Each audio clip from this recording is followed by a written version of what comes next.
Sorry, I was nearly late. I was watching the debates.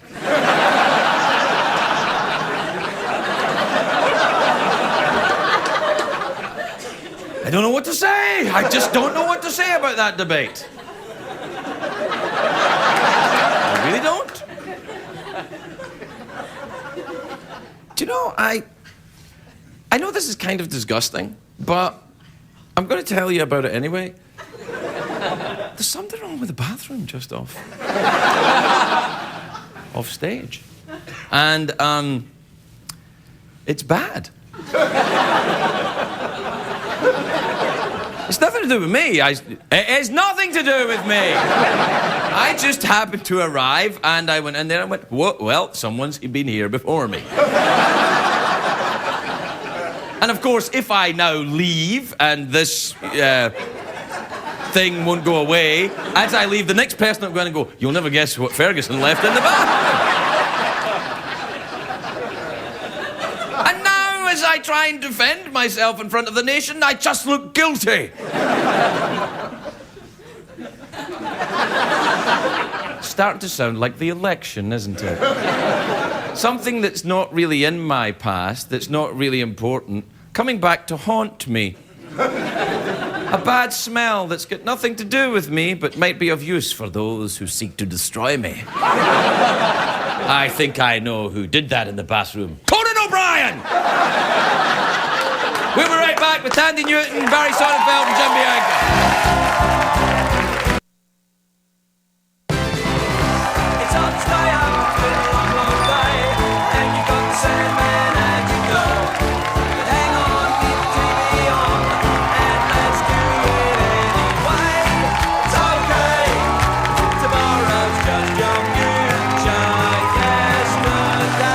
Ladies and gentlemen, Craig Ferguson. Come along in. Welcome to Los Angeles, California. Welcome to the Late Night Show, everyone. TV's Craig Ferguson, please. Thank you. All right, that's enough. That's enough. Let it all go. Come on, let it all die away. Imagine I am some sort of dreamlike pony galloping over your completely genuine applause and trampling it to the floor where it lies like so many shattered dreams.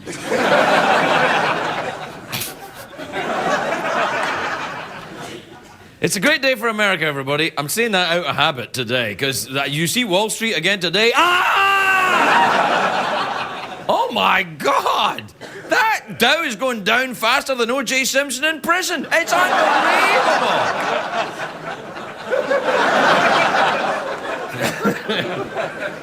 Never mind, the debate was good though, wasn't it? It was fantastic. We do the show live here, so I watched the debate. I liked it when, John McCain said that thing, and then Obama said, wait a minute. That gave us all pause for thought there. I think everybody went, oh, well, Well, it was the town hall format. I like that. The candidates can walk around freely. McCain prepared by putting new tennis balls on his walker.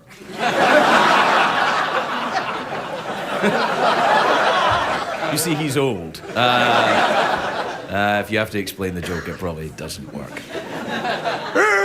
Anyway, the town hall debates, what they do is they have questions from the audience. I used to do that here, and then we stopped because most of the questions were, why couldn't we get tickets for The Price is Right? We don't want to see you.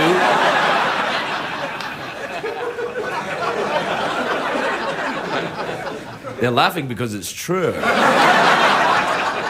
I think they should have done the debate in a different format. It was in Nashville. They should have done it in the style of country music. A little country duet, perhaps. I lost my truck, that ain't no joke. We're running for president, the country's broke. All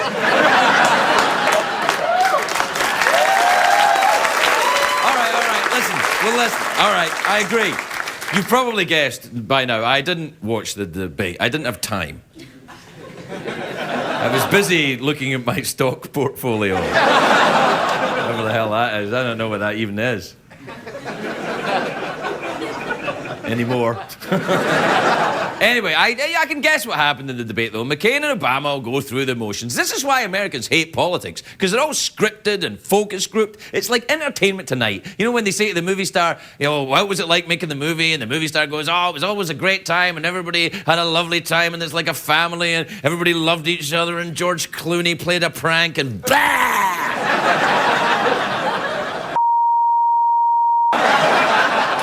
A real debate is when you go after each other. You try to refute the other person's ideas. You get angry, you scream at each other, you get all involved, and then you have the great make-up sex. That's what a debate.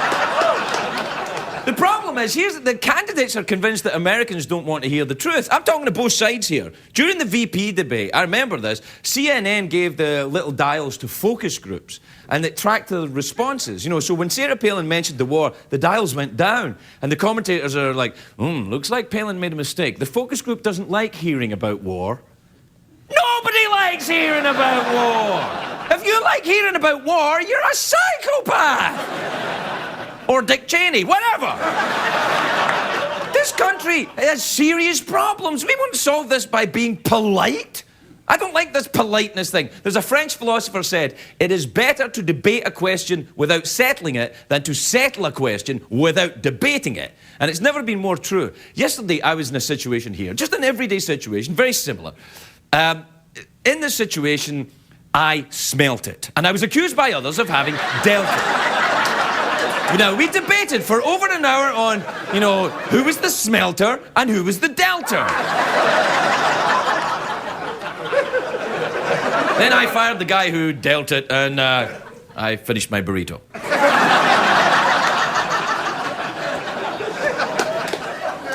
Anyway, no, it's the debate. The debates leave me very cynical. You know, they're phony. And you know who I blame for the phony debates? The media. Yes, us.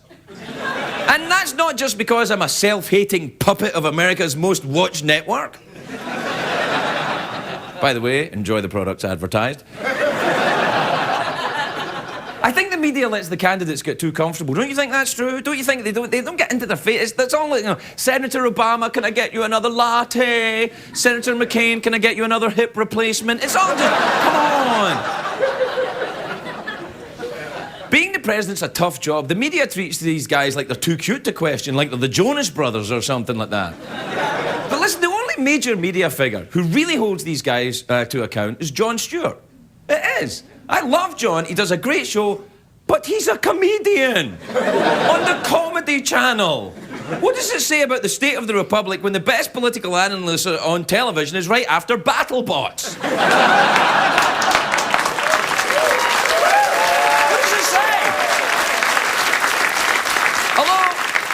Although that BattleBot with a hammer and saw thing, that'd make a great Secretary of Defense, I'm just saying. I think we all share the blame here a little bit. You know, we the people. Tens of millions of Americans in the next election will not vote, which I think is pathetic. You hear people, you know, complain about our image around the world. Nothing makes us look worse than not voting. I remember after the 1994 first democratic elections in South Africa, people lined up for miles to vote. You know, that's not going to happen this time. You know, people they'll say the things, I was busy, I didn't know where to vote, my penis got stuck in the vacuum cleaner, all the usual excuses. You get that vacuum cleaner down to that polling station with you.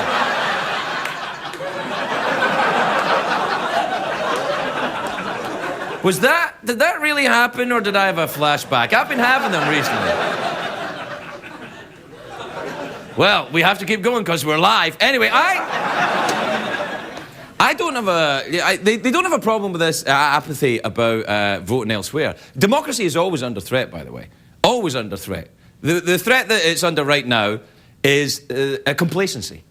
That's the threat democracy is under. In Poland, they remember struggling to win their freedom. I know that Ronald Reagan single-handedly brought down communism with folksy wisdom, but in the 1980s, in Poland there was something called the Solidarity Movement. It started off in the shipyards of Gdansk as a trade union for the Polish shipbuilders. You know, the guys who put these screen doors on the submarines and that kind of thing. It's an old joke. Anyway, in 1989, there was a nationwide referendum in Poland on whether they were going to stay with the Soviet Communist Party, or go for democracy. And the Polish government were instructed by the Kremlin to break the heads of anyone supporting an opposition party like Solidarity. People were scared. They didn't know what to do. And the night before the vote, Solidarity plastered Warsaw and Gdansk, the whole town, with a poster. And the poster had such a powerful image that it inspired the nation. Do we have that poster there? Not that poster! Show the real poster. That poster. That's what they said. That's a poster. That says Solidarity in Polish in red in the background. Show me it again. See that?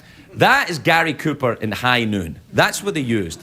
Instead of a gun, he's holding a ballot paper. The best way these Polish workers knew how to symbolize the struggle against communism was a single American armed with a ballot. Now, you remember that the next time someone tells you voting's a waste of time. Now go and buy stuff.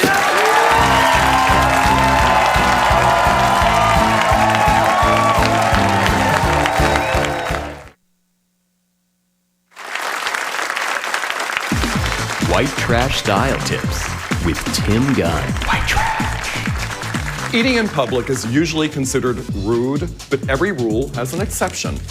It's okay as long as the food in question isn't meat and you're eating straight out of a bag. And remember to lick your fingers afterwards. You don't want people to think you're a rube. Fabulously done.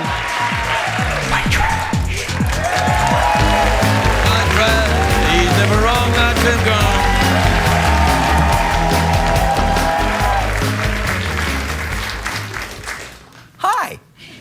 I cheered up during the commercials. I no longer wish to be grumpy or angry about the election. However, let me just say this. No. Do you know what I was talking to you about Solidarity, the trade union in Poland? It was led by a guy called Lech Walesa, who I'm sure you remember. Lech Walesa was the union leader in the shipyards of Gdansk. He was suspended by the communists for causing trouble in the yards, and he was out suspended by these guys, and the Soviets in the shipyard tried to shorten the tea breaks by another 5 minutes for the shipyard workers, which caused a lot of trouble. So while all these shipyard workers are really angry, I mean, they were really mad, this guy calls up Lech Walesa at his house. He's been laid off, and says, hey, get over to the shipyard. You make a speech now. These guys will follow you all the way to the Kremlin. And he went, I'm on it. And he's coming out of his house. And just then, his wife had just given birth, I think, to their third kid. And so he's about to leave the house. And his wife said, where are you going? And he said, I'm going to bring down the Soviet Union. That's where I'm going. And she said, not before you run the older kids to school, you're not. And this is true. So what he had to do is he had to take there was a tram that he had to go on. He had to get on a tram with his two other kids, take them to school, and then get on a different tram and go to the shipyards in Gdansk, where he led these guys from there to Jaruzelski's government in Poland, all the way to the Kremlin, and freed Poland from the Soviet Empire. And the Soviet Empire's grip on Poland lasted an extra 15 minutes. Because Lech Walesa was smart enough to know who to pick his battles with. Soviets are one thing, but the wife and the mother of your children is another.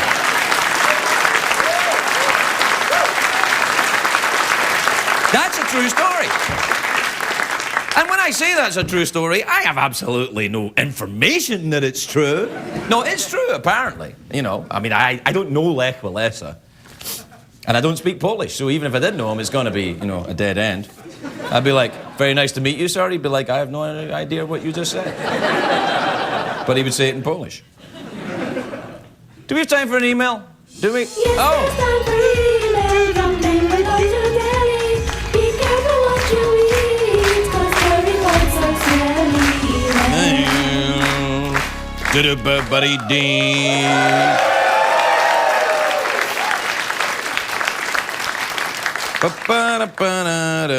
This is from Melinda in Monroe, in Wisconsin. Monroe. I like the name of that for a town. Welcome to Monroe. Leave your gun with the sheriff. We don't carry him around here in Monroe. All right, Melinda says, now that the economy is going downhill, do you want to change your mind about citizenship? Oh, no, I'm fine. I've been around poor people before. I'll be all right. You can't quit the country because we're short on cash. That's kind of like, I became an American, but, you know, they ran out of money, so off I went to France. You know, you can't do it like that. No, I'm in. Don't worry about me. You know, we all have to tighten our belts a little bit. It'd probably do me a bit of good. I'll be all right. Let's see.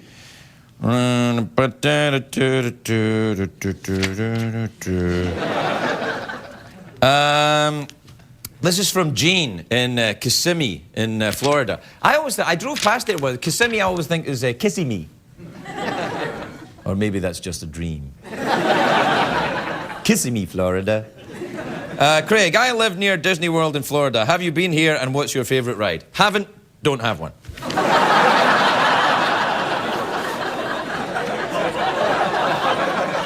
This is from Arthur in Roseburg, Oregon. Arthur says, "Dear Craig's Over Easy." What a hilarious play on words there. Craig's Over Easy. We should put that into some of the many wonderfully not lame sketches we have on this show. Dear Craig's Over Easy, who do you think was the first vegan? Oh, I don't know. Let's see. Gandhi. Gandhi was a vegan. Was he a vegan? Maybe he's just a vegetarian. He might have enjoyed cheese. You can't tell. Oh, no, wait, then you go on a hunger strike. I believe cheese is ruled out if you're on a hunger strike. I can't remember. Let me see now. I'm on a hunger strike to bring down the British occupation of India, but I would like some cheese. No, I'm afraid you can't have cheese. That's part of being on a hunger strike. Well, then I recant my hunger strike. It's too late. The British have left. Well, all's well that ends well. It went something like that. I can't remember. See the movie. The movie's much longer, though. It may be more accurate, but it goes on for a long time. Let's see. There's just one more. This is from Santiago in El Paso. That must be an unusual name in El Paso. Knock it off! Dear Fergamonster. Oh, another one. I think it would be totally really cool if you were a guest judge on Project Runway. So do I. We'll be right back, everybody. We'll be right back.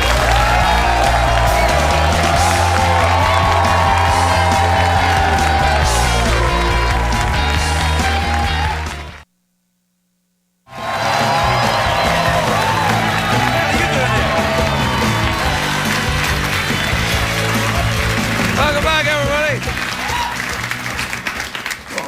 What are you doing there, Chris? I'm here in case Thandie needs help miking herself. Chris is a sound man. He never usually sits there, but Thandie Newton's coming out in a minute. Pretend, when I introduce her, pretend you don't know. And it's putting me off, you sitting there. Do you want me to leave? No, stay there. But stop undressing me with your eyes. And start using your hands. Hey, guess who my next guest is? It'll be such a surprise for you. She's an actress. She's in a new film called Rock and Rolla, which is in theatres October the 8th. Take a look at... Ooh, sauce! Thandie Newton, everybody.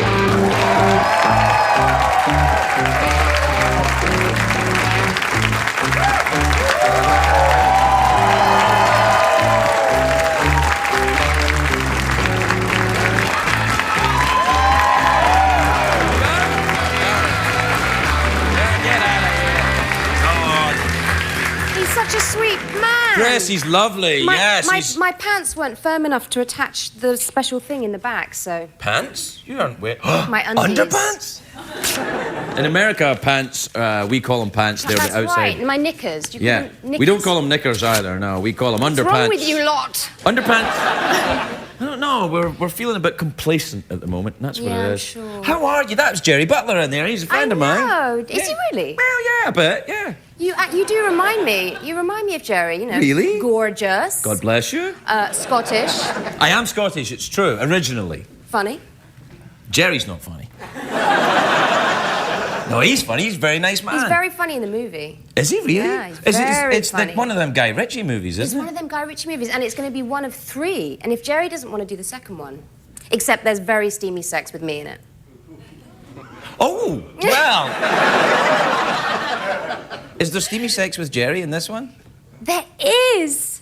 Well, I don't want. Then I can't. I'm afraid.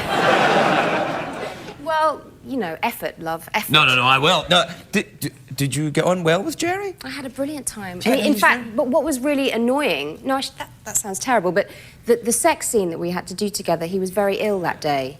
Oh, yeah. So- The old, sorry, this has never happened to me before. The old, I'm ill. We didn't even get that far, I think I've darling. got penis flu.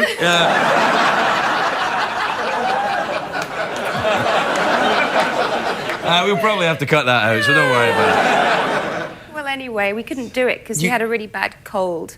So we did the whole scene not spending any time together, and it's one of the most erotic scenes I've ever seen. How odd. I know, it's very strange. So you kind of, like, he... Guy had this brilliant idea that he just shot the whole scene in two tight close-ups, so he basically had to shag to camera in close-up. Ugh, if I had a nickel for every time I had to do that. Now, Guy Ritchie, of course, famously made the Lock, Stock and Two Smoking Barrels movies, and with all the Cockneys with their tiny little mouths. That's right. Here, got a tiny little mouth. I've noticed about all those movies, all the Cockneys, when they talk, they go, oi, here, got a rubber bank, yeah. With a tiny little mouth. See how tiny A little that is? bum hole. Yeah. It looks like... You don't say that in America. No, yes, they are. They do have those tiny little mouths. Yeah. Do you notice a lot of people with tiny little mouths near where you live in London? Because that's where Cockneys are from, you know. Yes, that's right. You know, I don't. I haven't noticed that A lot of specifically. big-mouthed people there. Yeah. Too many of those. I know. Why don't you come and live in America? It's lovely here. With you, yeah. Yeah, you could. You could live with me if you Son. want. Yeah. Well, maybe we'll see how the elections go and I'll decide then. Oh, no, you can't do that. You mustn't judge us on our elections. Apparently it's not our strong point at the moment. Hey, how are your kids? They're amazing. Yeah, because you're one of yours is about the same age as my son, isn't he? I think so, yeah, because I used to drop my kid off at kindergarten with your boy. Yeah, that's right, yeah. She's 8, Ripley. Yeah, Ripley, that's lovely. Ripley. Is she Yeah. named after anyone? In fact, when I was pregnant, we watched the Aliens movie, and I just thought, I know, it's freaky, but there you go. And, but Sigourney Weaver's character in that is just the perfect woman, kicking ass with a kid under her arm and just saving the world from aliens. I just thought, that's my girl. That's a great reason to call your child. What's your other child called? Nico. Nico, after... Yeah, I suppose so, after Nico, Velvet Nico that Underground. played with the Velvet Underground. Yeah. Do you know that I used to play drums for Nico? Oh, stop. I did. When I was a drummer. Nico was a singer for the Velvet Underground with Lou Reed, Andy Warhol's Velvet Underground. And then when she was touring the UK, I was her drummer. My mind scrambles. Oh, That yeah. is so hot. You might want to tell that to Jerry Butler. Yeah, it's going to be hard for him to come up against that. Yeah, no. Well, he's got the whole abs in the movie 300 thing going on. You know they were painted on, though, by the way. That's animatronic. CGI. No, it is. It's a complete... Jerry Butler's never done a set-up in his life. It's never happened.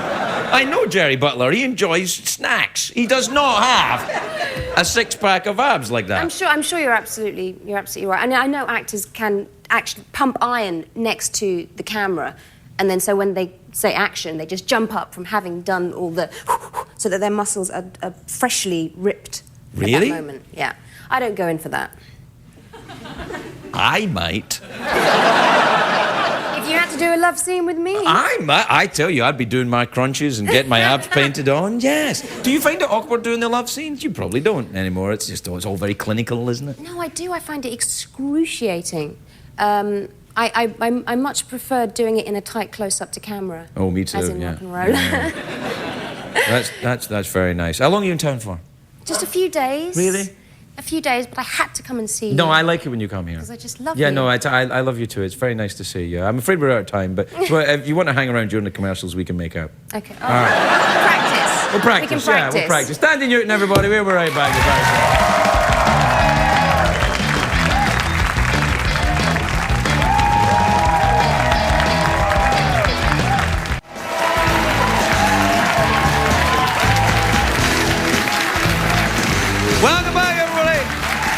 Welcome back to the big show. Oh, yeah, the one where stuff happens. I got nothing. Hey, tell a lie. I have a fantastic guest coming up. He won an Emmy, which is a show business award. I know! He won a show business award for directing Pushing Daisies, which is I just added that. It's just called Pushing Daisies. It's not called Pushing Daisies. Or maybe it is. It's on Wednesdays on ABC, but it's actually pretty good. Take a look at this.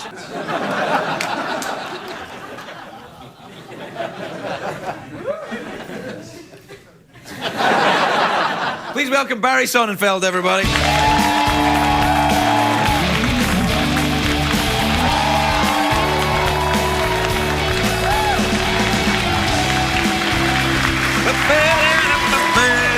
Hello, Barry. Hi, Craig. By the way, I need to congratulate you for using one of the great, really pathetic old jokes I've ever heard. You know, the screen door on the submarine joke. Which Yeah, is, but I recycled it into a different type of a joke, though. Surely. You mean like a joke that didn't work? Yes. Yeah.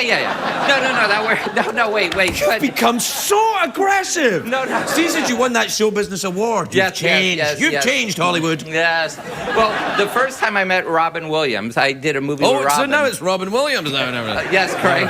Yeah. I would throw him the starter punch. See, I'm a big fan of Rectum. Damn near killed him. That's right. Yes. And we played that game, and I would say your vagina. I would say P.S. and he would say your vagina tastes great with sautéed onions and bacon, or which is another really famous joke that perhaps you didn't. I didn't get that No, you didn't one. get No, that one. I- Robin did. Yeah. Anyway, that's what makes him Robin Williams and me. Some deadbeat in late yeah, night. screen door on the submarine. Yeah. Well, this is going nowhere, but anyway, I just No, thought it's absolutely fine. I wondered, though, I did want to talk to you about the Emmys this year, because you won one, of course, which must have broken up the evening a bit, because otherwise it was terribly done, wasn't it? It was long. Yeah. And you made a very interesting speech, where you said we must love TV and fear the internet. Yes, I fear the internet. You do? Yes, well, first of all, I fear that my daughter's generation, Chloe is 15, I brought her to the Emmy Awards. Right. In fact, when he announced my name, she looked at me and said, did they just mention her name? And I said, I don't think so. And she said, I think they did. Anyway, it was a long conversation. So, all right, so Chloe will be the last generation, perhaps, that lives in a democratic America. Oh, gosh, I really? believe that the internet and McCain and Palin, because I fear that they will get elected because of whatever dirty tricks they'll do in Ohio, Florida, and the fact that, they probably have bin Laden hidden somewhere waiting to bring him. I'm telling you, I'm not wrong about this. All right. Okay, but we're going to move on. Right. Chloe. Yeah, I don't think they've got bin Laden hidden. Really? Honestly? Really? Yeah. Wow. Yeah. Anyway, Chloe lives to produce all information about herself on the internet. It's all about celebrity. Right. So whether it's Facebook or whatever, she has no sense of the right or need for privacy or government separation. Everything on the internet has equal value. If you read something on the internet, and here's something, Craig, did you know that Americans, more than any other people of any other nation, believe the first thing they're told, which is the genius of the Republican Party the last 8 years? No, truly, I was just watching Karl Rove say that Sarah Palin is the mayor of the second largest city in Alaska. And you go, well, there's Anchorage, there's Juneau, thank you, there's Fairbanks. I love that movie. Was that your movie? No, that was not. No, it was a lovely movie. Yeah, wasn't that sweet? That's very. Anyway, my point is that the internet is just this anonymous thing that gives you information that people believe. And besides, I spend 6 hours on it every day. I know that's a problem. I'm admitting that. The thing is, I read on the internet about. I used to. So it must be true. Oh, Go yeah. on. No, I used to Google myself. When I started doing this job, I Googled it all the time. I was like, and then you find out all these things about yourself you didn't know. Like, I play the harp, apparently. I don't play the harp. No. And then the people write the most hateful. That's right. hateful, scurrilous, scandalous nonsense about you. That's right. And then and then sign themselves, Grubenberger 14, and you don't know who it is. They can hide behind the anonymity. So they take all the advantages of free speech, but none of the responsibility of free speech. And then you're doing an interview, and the reporter has Googled you the night before and says, "So, tell me about the harp." The harp, that happens all the time. And then you're back. Yeah, like people think I directed 9 feature-length pornos when I was a cinematographer on them. 9 feature-length pornos. Yeah. So it's just Can I ask a question just about the porno thing? Yeah. When you were a cinematographer on the pornos, Yes. what does the director actually do on the pornos? Like, does the director, he or she say, can you do that again, but this time, wiggle your butt a little more? Well, basically, he will set up the order of the sexual positions. Well, that sounds awesome. At first it is, but the genius of our 9 days of shooting pornos was we lit a room and shot different scenes of different movies in that room. So once we lit the dentist's office, we shot like scene 3 from movie 4, and now take. So the director would say, now take Mr. Thirsty or whatever you call that thing, and do something fun. Yeah. Yeah. So it was. That's right. Yeah. But I'll tell you this: if pornos came with smell-o-vision, there would be no pornos. No, I don't think. No. Do you know what I think must be the interesting shot to take in porno is the one of the guy's face going, "Oh yeah," like that. Like it's just a guy's face going, "Oh yeah." You know what? That's my favorite bit. That's not the most interesting. That's not the most interesting. No. Really? Yeah, it's a dialogue. I think it must be hugely. That was funny. I know the it was, dialogue. It was like because it was like submarine door. Yeah, submarine door. Right. Exactly. What about the? What about? Do you keep in touch with any of the porno actors? Ever put them in anything legitimate later on? No. Okay. There was a tailor at Barney's who was extraordinary. Anyway. On the last day of shooting, one of the actresses didn't show up, so the director went to Barney's because we were shooting in the loft on 17th and 5th, and found a woman who was a tailor and said, "You want to be in pornos?" And she said, "Sure." So we... That's when America was America! It went horribly wrong. Just horribly wrong. Really? Did it? Yeah. Turns out you really need professional porn actors when you're shooting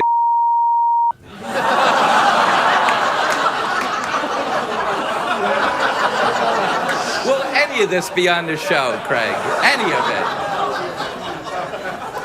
Although, you have said penis 6 times tonight. No, I know, and that's the only amount of times you're allowed to say it. Now with that 7th one, the whole show will be beat. Barry, we're out of time. It's always a joy to see you. Congratulations on the Emmy. Thank you so much. And well deserved. It's a wonderful show, Craig. Pushing Daisies. Thank Barry you. Sonnenfeld, everybody. We'll be right back.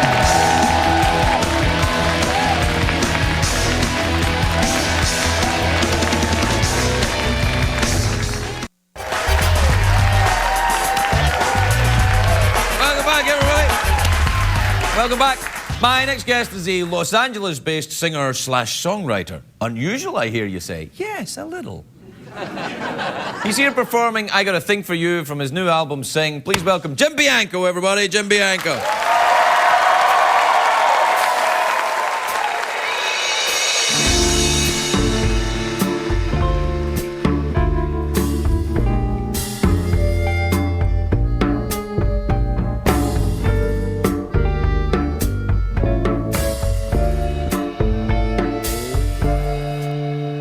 Got a thing for you. I got a thing for you. I got a thing for you, and I can't let it go. You're so mysterious. You got me curious. I think of the both of us all alone.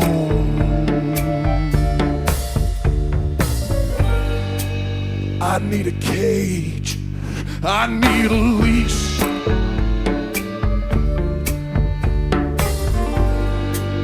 Now that we've woken up the beast, yeah. And I wouldn't lie to you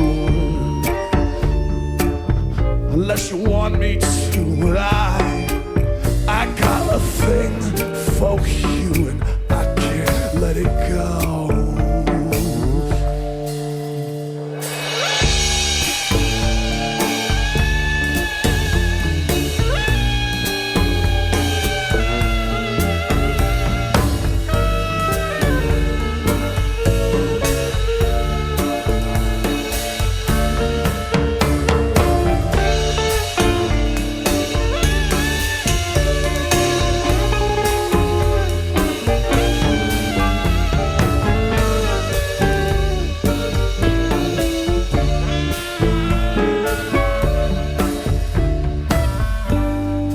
Even when you sweat with style. Make my imagination run wild.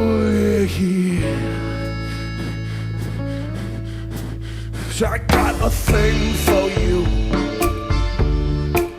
I got a thing for you. I got a thing for you. I can't let it go. I can't let it go. I can't let it go. I can't let it go. I can't let it go.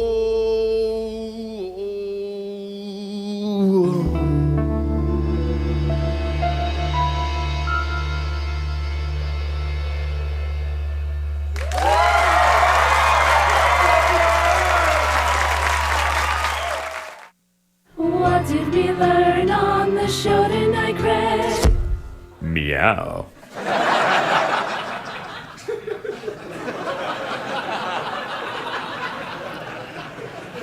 Did that really happen, that cat? Did that do that? Meow. That's awesome. What did we learn on the show tonight? Well, we learned that Gandhi actually ate cheese during his hunger strike to free India from colonial oppression from Britain. A surprise to many people, I'm sure. He didn't really eat cheese. It was a proper hunger strike. The British left. He managed to get the biggest power in the world at that time out of India using totally peaceful tactics. What a jerk. What a guy for me to make fun of. What a guy that did something so brilliant, so fantastic, a masterpiece of diplomacy and freedom becomes fodder to a second-rate late-night comedian. That's showbiz. We also learned tonight that if you get stuck on the vacuum cleaner, you still have to go and vote. And that no one, and I mean no one, will ever win a smelt it, dealt it debate with me.